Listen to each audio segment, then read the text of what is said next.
রাধে রাধে। ভগবান শ্রীকৃষ্ণের জন্মভূমি মথুরা এবং তার লীলাক্ষেত্র বৃন্দাবনে আপনাদের সকলকে সুস্বাগত।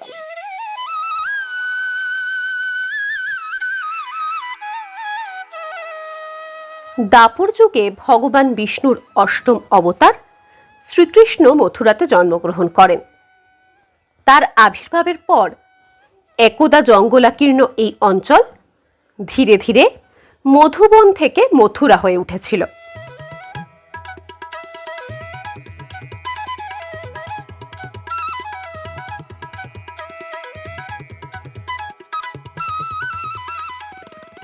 এর সাথে সাথেই ব্রজবাসী তার অপরূপ সব লীলার সাথে পরিচিত হতে লাগলেন। কখনো মাখন চুরি, কখনো গোপিনীদের বস্ত্রহরণ, কখনো ব্রজবাসীর সাথে রাসলীলায় মেতে উঠলেন, আবার কখনো দুষ্টের দমনের জন্য বিভিন্ন অসুর বধ করলেন। রক্ষা পেলেন ব্রজবাসী। তার লীলাক্ষেত্রের বিস্তার ঘটল বৃন্দাবন অবধি। সমগ্র ব্রজবাসীর কাছে তিনি হয়ে উঠলেন আদরের বাঁকে বিহারী, কানাইয়া, দ্বারকাধীশ। মথুরা বৃন্দাবন ভ্রমণের এই পর্বে আমরা আপনাদের ঘুরে দেখাবো ভগবান শ্রীকৃষ্ণের জন্মস্থান থেকে লীলাক্ষেত্র অবধি সমগ্র দর্শনীয় স্থানগুলি।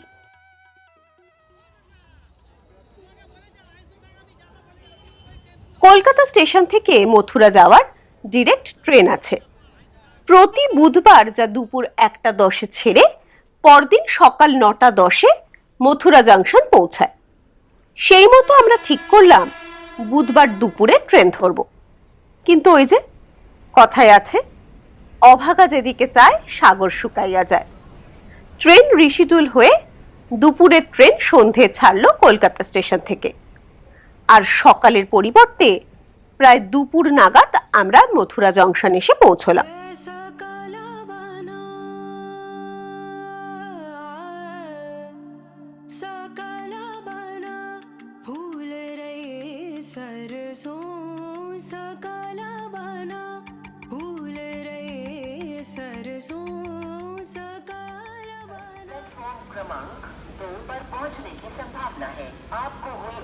আমরা এখন এসে পৌঁছে গেছি মথুরা জাংশন। একটু আগেই যখন আমরা ট্রেনে উঠেছিলাম রোদ ঝলমলে আকাশ ছিল, এখন ওয়েদার একদম বদলে গেছে, বৃষ্টি হচ্ছে।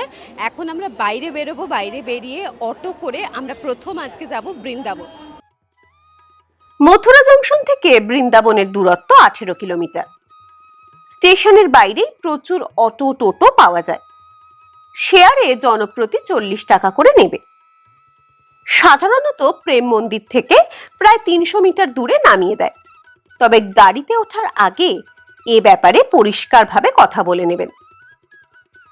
বৃন্দাবনে 100 ফুট রোডের আশেপাশে প্রচুর হোটেল আছে। আমরা অবশ্য আগে থেকে একটা হোটেল বুক করে এসেছিলাম। বৃন্দাবন পৌঁছে আমরা হোটেলে চেক ইন করে নিয়েছি। জেনারেলি লোকজন প্রেম মন্দিরের কাছেই হোটেল খোঁজেন, আমরাও সেরকম আগে থেকেই প্রেম মন্দিরের কাছে হোটেল বৃন্দা এই হোটেলটা বুক করে এসেছিলাম। কলকাতার বাবা বিশ্বনাথ ভ্রমণ সঙ্গীত থেকে বুক করেছিলাম। নেপাল সহ ভারতবর্ষের বিভিন্ন জায়গায় এরা ট্যুর অর্গানাইজ করে ন্যায্য মূল্যে। আমরা ফ্রেশ হয়ে হোটেলের সামনে থেকে একটা টোটো নিয়ে 30 টাকার বিনিময়ে পাগল বাবা মন্দিরের দিকে এগিয়ে চললাম। বৃন্দাবনের দর্শনীয় স্থানগুলোর মধ্যে অন্যতম হলো পাগল বাবার মন্দির, আর আমরা এখন দাঁড়িয়ে রয়েছি সেখানে। পাগল বাবা ছিলেন ভগবান শ্রীকৃষ্ণের একজন বিশাল বড় ভক্ত এবং তার যে শিষ্যরা তারাই এই মন্দিরটা নির্মাণ করেন। এই মন্দিরের প্রতিটা ফ্লোরে কিন্তু বিভিন্ন দেব দেবতার মূর্তি রয়েছে। ওপর থেকে কিন্তু একটা জিনিস বেশ সুন্দর দেখতে লাগে, পুরো বৃন্দাবনের ভিউটা কিন্তু খুব সুন্দর দেখতে লাগে।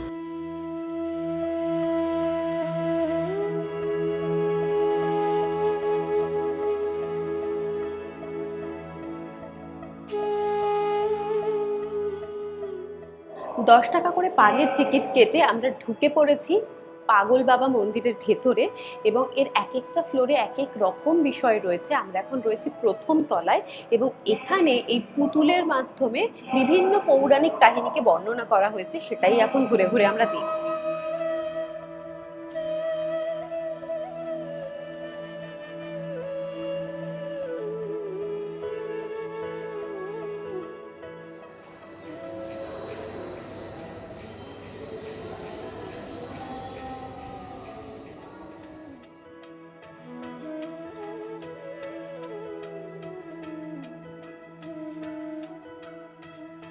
এই মন্দিরের প্রতিটা ফ্লোরে কিন্তু বিভিন্ন দেব দেবতার মূর্তি রয়েছে। আমরা বেশ কিছুটা উপরে উঠেছিলাম, উঠে এখন নিচে নেমে চলে এসেছি। যাই হোক, আপাতত বৃষ্টি পড়ছে, আমরা এখান থেকে বেরিয়ে এবার যাব প্রেম মন্দিরের দিকে। তো বলুন সবাই একসঙ্গে রাধে রাধে, চলুন প্রেম মন্দিরের দিকে এগিয়ে যাওয়া যাক। পাগল বাবা মন্দিরের বাইরে থেকে জনপ্রতি 15 টাকার বিনিময়ে টোটোতে প্রেম মন্দিরের দিকে এগিয়ে চললাম। প্রেম মন্দির সন্ধ্যায় ও সকালে দুবার দেখা উচিত। রাতের আলোকোজ্জ্বল প্রেম মন্দির অসাধারণ দেখতে লাগে, তবে রাতে খুব ভিড় হয় এখানে। আমরা তাই সকালে মন্দিরের ভেতরে ঢুকবো ঠিক করলাম।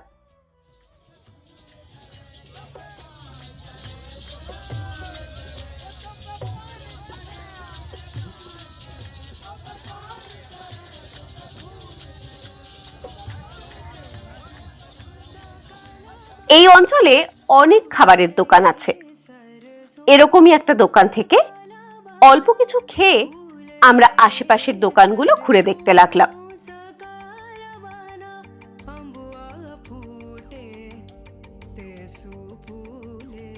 রাতে হোটেলে ফিরে ভাত, ডাল, পনিরের তরকারি, আলু ভাজা দিয়ে ডিনার করে নিলাম।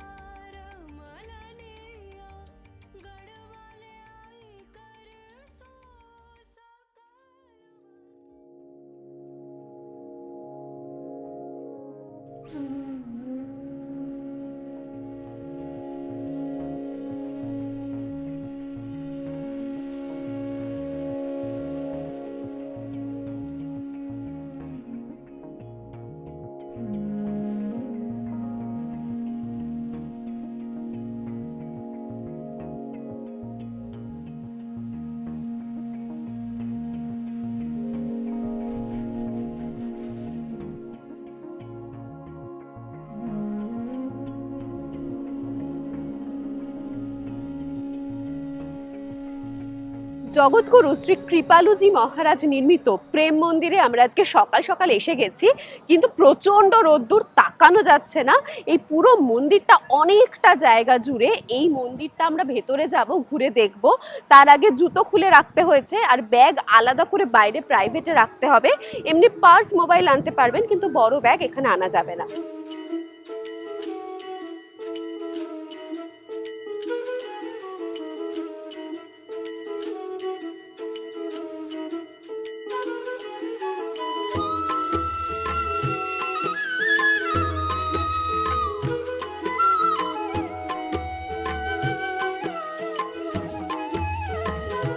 বৃন্দাবনের অলিতে গলিতে কান পাতলে শোনা যায় রাধাকৃষ্ণের প্রেম কাহিনী, আর সেই ঐশ্বরিক প্রেমের প্রতীক হিসাবে নির্মিত হয়েছে প্রেম মন্দির।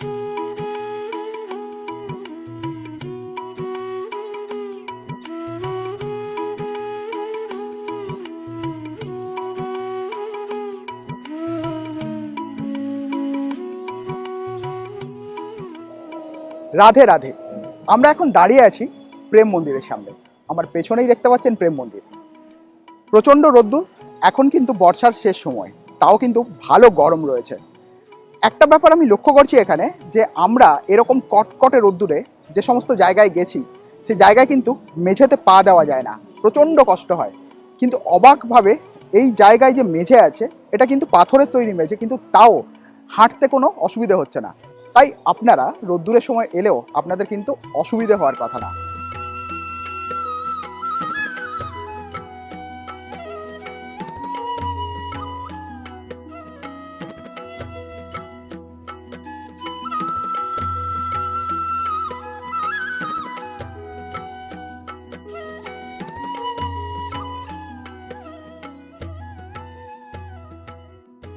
মন্দিরের বাইরে থেকে একটা টোটো নিয়ে আমরা এগিয়ে চললাম বাঁকে বিহারী মন্দিরের দিকে।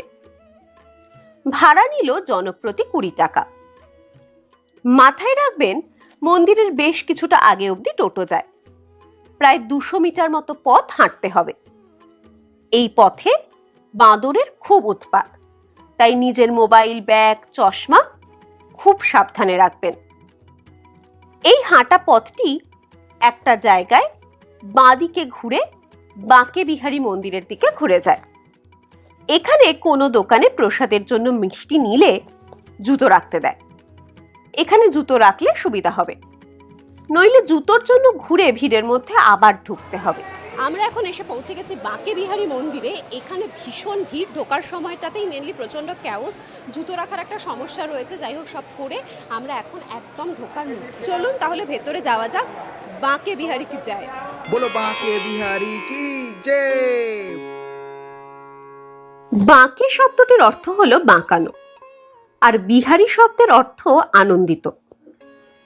এখানে ভগবানের মূর্তিটি ত্রিভঙ্গ ভঙ্গিমায় অধিষ্ঠিত, যেখানে একই সাথে রাধা ও কৃষ্ণ একই মূর্তিতে অধিষ্ঠান করেন। এখানে ভগবান শিশু রূপে পূজিত হন। শিশু ভগবানের যাতে সকাল সকাল ঘুম ভেঙে না যায়, তাই এই মন্দিরে ভোরে আরতি করা হয় না, এবং মন্দিরের কোথাও ঘণ্টাও ঝোলানো হয় না। বাঁকে বিহারী মন্দিরের 300 মিটারের মধ্যেই আছে রাধা বল্লভ মন্দির, যা হেঁটেই পৌঁছানো যায়।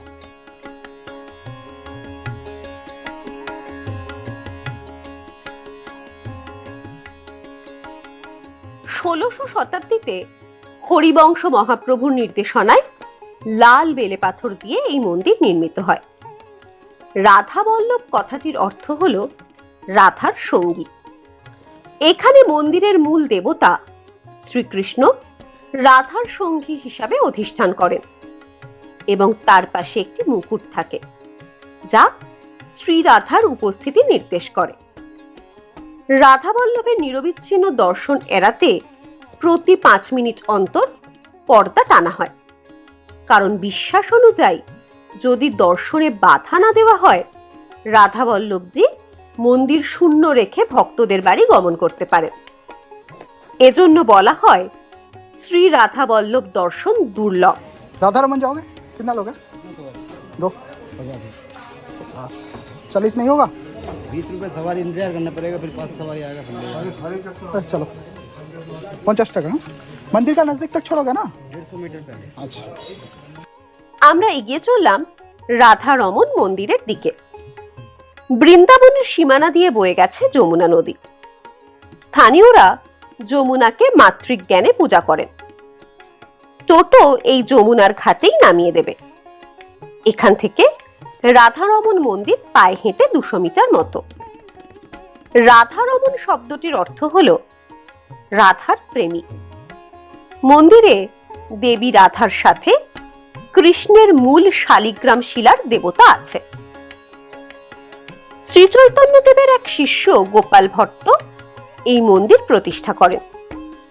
চৈতন্য মহাপ্রভুর অন্তর্ধানের পর গোপাল ভট্ট ভগবানের স্বপ্নাদেশে নেপাল ভ্রমণ করেন।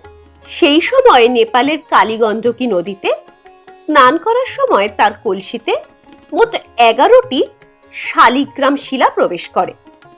সেই শিলাগুলি এই মন্দিরে আছে। দুপুরে বৃন্দাবনের বেশিরভাগ মন্দিরই বন্ধ হয়ে যায়। আমরাও লাঞ্চ করতে এলাম। প্রেম মন্দিরের আশেপাশে বেশ কটা ভালো রেস্তোরাঁ আছে, তবে ইচ্ছে ছিল ইসকন মন্দিরে ভোগ গ্রহণ করার, কিন্তু সময়ের সাথে তাল মিলের অভাবে কুপন সংগ্রহ করতে পারিনি। লাঞ্চ করে একটা টোটো নিয়ে এগিয়ে চললাম নিধিবনের দিকে। আমরা এখন এসে পৌঁছে গেছি নিধিবন। দুপুরে নিধিবন বন্ধ থাকে, বিকেল বেলা মানে ওই দুপুর গড়িয়ে বিকেল এইরকম সময় 3:30 নাগাদ নিধিবন খুলেছে, এবং সেই মুহূর্তেই আমরা প্রবেশ করেছি। এই জায়গাটায় প্রচন্ড ভিড় হয় আর প্রচুর বাঁদরের উৎপাত, এই জন্য এই জায়গাটা এরকম ঢাকা। তার জন্য আমরা এখন ক্যামেরা, ফোন, এই মাইক এগুলো বার করতে পেরেছি। ভগবান শ্রীকৃষ্ণ 16,801 রূপ নিয়ে তুলসীর বনে রাসলীলা করেন। সেই তুলসীর বনই আজ নিধিবন নামে পরিচিত। এই নিধিবনে যে সকল তুলসীর গাছ আছে, তাদের সকলের ডালপালা একে অপরের সাথে জড়িয়ে থাকে, ঠিক যেন গোপিনীরা একে অপরকে জড়িয়ে ধরে আছে। বিশ্বাস করা হয় যে ভগবান শ্রীকৃষ্ণ প্রতি রাতে এখানে রাধারানীর সাথে রাসলীলায় লিপ্ত হন, আর তখন সব তুলসীর গাছ গোপিনীতে রূপান্তরিত হয়।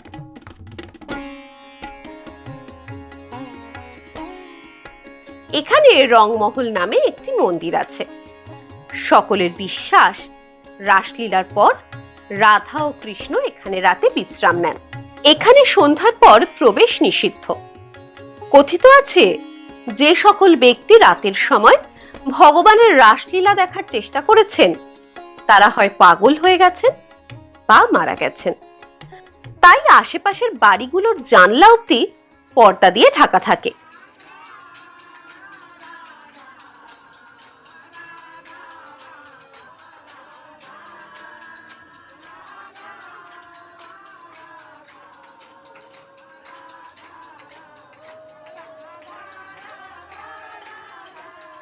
আমরা এখান থেকে একটা টোটো নিয়ে চলে এলাম রঙ্গনাথজি মন্দিরের সামনে। মন্দিরের দ্বার বিকেল 4টের সময় খোলে। আমরা তার আগেই পৌঁছে গেছি। মন্দিরের প্রবেশ পথে বেশ কিছু লস্যির দোকান আছে। একটি দোকান থেকে আমরা লস্যি নিলাম।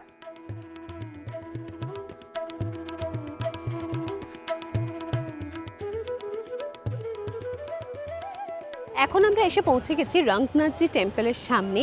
এটা বিকেলবেলাতে 4টের সময় খোলে, আর ঠিক যখন খুলেছে তারপরেই আমরা এসে গেছি এই মন্দিরে। এই মন্দিরের ভেতরে যেতে হবে, তার আগে জুতো রাখতে হবে।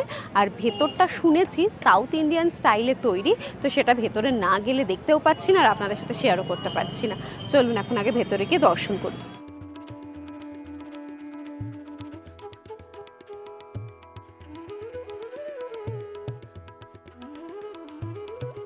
এখানে মন্দিরে ঢুকেই টিকিট কাউন্টার আছে, যেখানে লীলা ঘর, বাহন ঘর ও শীষ মহলের টিকিট পাওয়া যায়।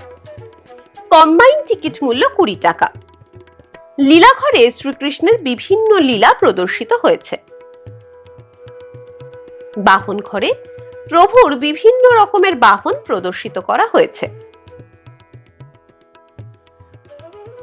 শীষ মহল হলো কাঁচ দিয়ে তৈরি একটা ঘর। সমগ্র ঘরটার দেওয়াল ও ছাদ জুড়ে কাঁচের প্যানেল বসানো, তাই পুরো ঘরে প্রতিচ্ছবি দেখা যায়। আমরা এবার মূল মন্দিরের দিকে এগিয়ে চললাম। ভগবান রঙ্গনাথ বিষ্ণুর একটি রূপ। দক্ষিণ ভারতের দ্রাবিড়ীয় স্থাপত্য শৈলীতে নির্মিত এই মন্দির বৃন্দাবনের অন্যান্য মন্দিরের থেকে সম্পূর্ণ ভিন্ন। সমগ্র মন্দির জুড়ে পাথর নির্মিত অনেক মূর্তি আছে। মন্দিরের একেবারে মাঝখানে আছে সোনার প্রলেপযুক্ত 60 ফুট উঁচু একটি স্তম্ভ, যা লোকমুখে সোনার তালগাছ হিসাবে খ্যাত। মন্দিরের প্রান্তে আছে একটি পুষ্করিণী। আমরা এরপর এগিয়ে চললাম গোবিন্দ দেওজি মন্দিরের দিকে। আগে এই মন্দিরটি 7 তলা বিশিষ্ট ছিল। 1590 খ্রিস্টাব্দে রাজা মানসিং এটি নির্মাণ করেন। বর্তমানে মন্দিরটির মাত্র 3টি তলাই অবশিষ্ট আছে। এরপর আমরা বৃন্দাবনের ইস্কন মন্দিরের দিকে এগিয়ে চললাম। এরপর আমরা এলাম শ্রী শ্রী কৃষ্ণ বলরাম মন্দির বা ইস্কন বৃন্দাবনে। এটি একটি গৌড়ীয় বৈষ্ণব মন্দির, যা কৃষ্ণ ও বলরামকে উৎসর্গ করা হয়েছে। মন্দিরে রাধাকৃষ্ণ ও গৌরাঙ্গ নিত্যানন্দ পূজিত হন। এখানে সন্ধ্যারতি দেখার মতো, তাই এই স্থানটি ঘুরে দেখার জন্য সন্ধ্যের সময়টা বাছুন।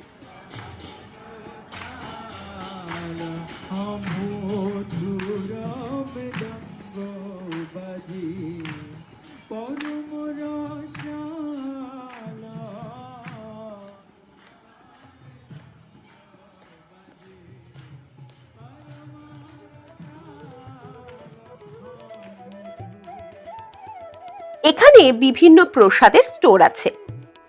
তাছাড়াও দুপুর ও সন্ধ্যায় বিনামূল্যে খিচুড়ি ভোগ দেওয়া হয়।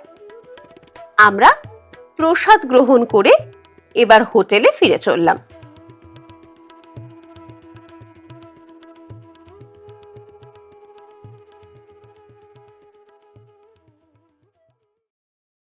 আজ সকাল সকাল একটা টোটো নিয়ে বেরিয়ে পড়লাম মথুরার দিকে। ভাড়া লেগেছিল 250 টাকা মতো। মথুরায় শ্রীকৃষ্ণ জন্মভূমি ক্ষেত্রে বেশ কিছু হোটেল আছে। আমরা সেখান থেকে পছন্দ করে একটা হোটেল বুক করলাম। ভাড়া পড়লো 1200 টাকা পার নাইট। এখান থেকে শ্রীকৃষ্ণ জন্মভূমি মাত্র 1-2 মিনিট পায়ে হেঁটে। আমরা ব্যাগপত্র রেখে প্রথমেই এগিয়ে চললাম শ্রীকৃষ্ণ জন্মভূমির দিকে। শ্রীকৃষ্ণের লীলাভূমি বৃন্দাবন ঘুরে দেখার পর শ্রীকৃষ্ণের জন্মস্থান মথুরায় আপনাদের সুস্বাগতম।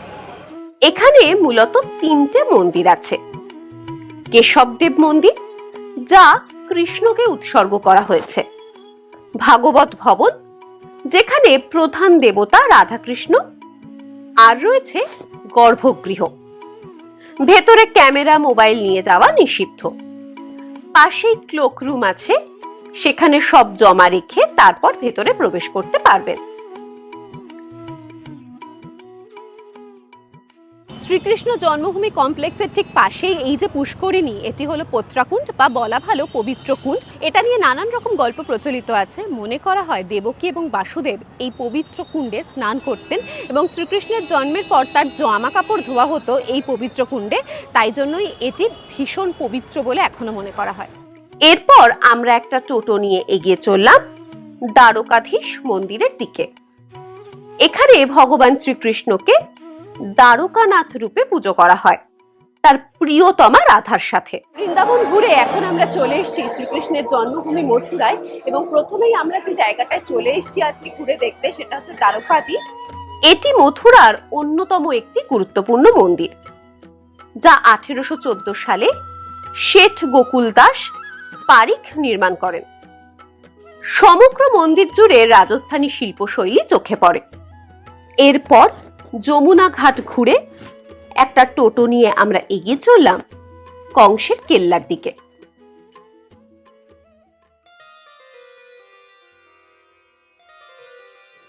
কংস মামার নাম তো আর নতুন করে বলতে লাগে না। সেই কংস মামা মানে শ্রীকৃষ্ণের সেই বদমাস কংস মামার এই কংস কিলায় আমরা এখন এসে পৌঁছেছি। এবছর একটু বৃষ্টিটা বেশি হওয়ায় যমুনা নদী একদম জলে ভরে গেছে। সেই জল অনেক উপর অব্দি উঠে এসেছে বলে এর নিচের দিকটা পুরো জলে ভর্তি। যমুনা নদীর ধার ঘেঁষে কংসের কেল্লা অবস্থিত। এটির দশা এখন ভগ্নপ্রায়। এখন যে কেল্লাটায় আমরা দাঁড়িয়ে আছি সেটা 18 শতকে জয়পুরের রাজা মানসিংহ পুনর্নির্মাণ করেন, যদিও সেটাও কালের নিয়মে বা আরও নানা কারণে মোটামুটি ধ্বংসপ্রাপ্ত। এখন বেশিরভাগ অংশটাই, কিছু সামান্য জায়গায় অবশিষ্ট রয়েছে।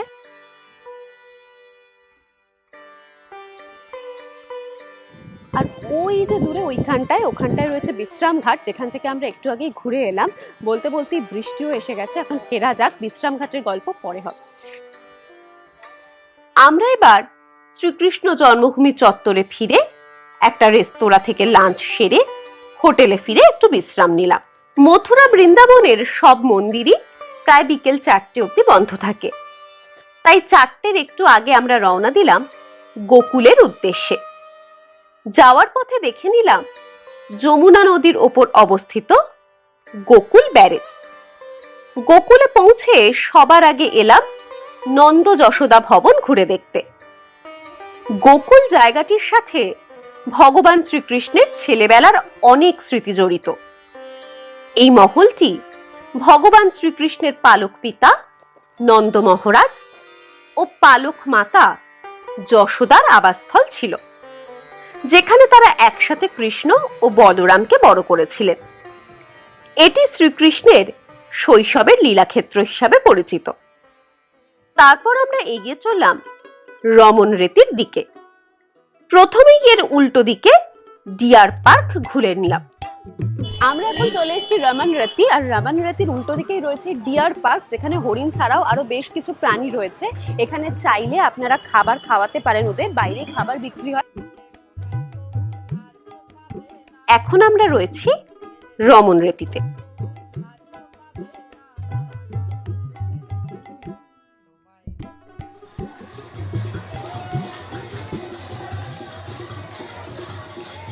একটু আগেই প্রচন্ড বৃষ্টি হয়ে গেছে, সেই বৃষ্টি ভিজে আমরা এখন পৌঁছে গেছি রমন রেতি।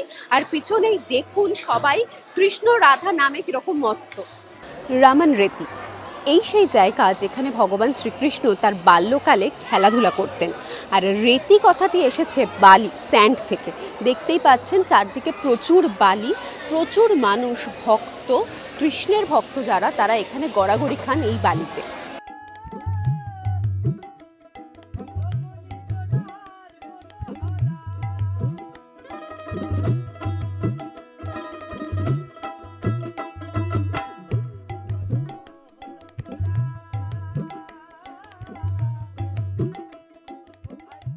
রমন রেতির পাশেই আছে রসখানের সমাধি। দিনের আলো যখন একদম নিভু নিভু অন্ধকার নেমে আসছে, সেই সময় আমরা এসে পৌঁছে গেছি রসখান সমাধি দেখতে। এই জায়গাটা জুড়ে অদ্ভুত একটা শান্তি বিরাজ করছে। রসখান নামটা থেকেই বুঝতে পারছেন তিনি ধর্মের দিক দিয়ে ছিলেন মুসলিম ধর্মাবলম্বী এবং তিনি একজন সুফি কবি ছিলেন। তিনি বৃন্দাবনে এসেছিলেন এবং এসে হঠাৎ করে অচৈতন্য হয়ে পড়েন। সেই সময় শোনা যায় শ্রীকৃষ্ণ তাকে দেখা দেন এবং তারপর থেকে তার মৃত্যুর আগে অবধি বেশিরভাগ সময়টাই তিনি বৃন্দাবনেই কাটান এবং এখানেই তার সমাধি রাখা রয়েছে। তার সাথে সাথে তার স্ত্রীর সমাধিও এখানেই রয়েছে, তাদের দুজনকেই এখানে সমাধিস্থ করা হয়। এরপর আমরা এগিয়ে চললাম 84 খাম্বা মন্দিরের দিকে। মথুরায় সমস্ত জায়গাতেই ছড়িয়ে আছে শ্রীকৃষ্ণের কোনো না কোনো স্মৃতিচিহ্ন। এখন যে জায়গাটায় আমরা এসে পৌঁছেছি এটা হচ্ছে নন্দ ভবন বা 84 খাম্বা। নামটা থেকেই বুঝতে পারছেন 84টা পিলারের ওপর রয়েছে এই পুরো ভবনটা, পুরো জায়গাটা, তাই জন্য এরকম নাম। এখানে দেওয়ালে অনেক রকম কারুকার্য করা রয়েছে, যেখানে প্রধানত শ্রীকৃষ্ণের ছোটবেলার বিভিন্ন কাহিনীকে তুলে ধরা হয়েছে চিত্রের মাধ্যমে খোদাই করে।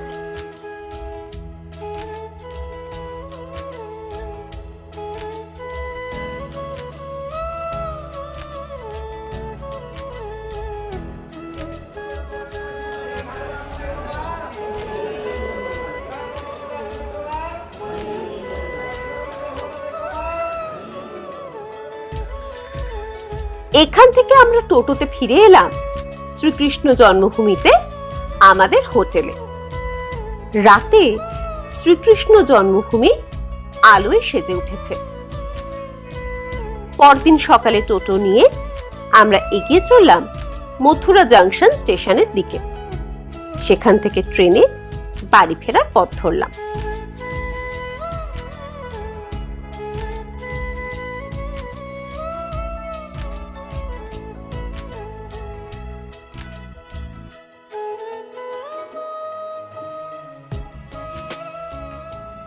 মথুরা বৃন্দাবন একটু প্ল্যান করে ঘুরলে সুন্দরভাবে কম খরচে ঘুরে আসা যায়।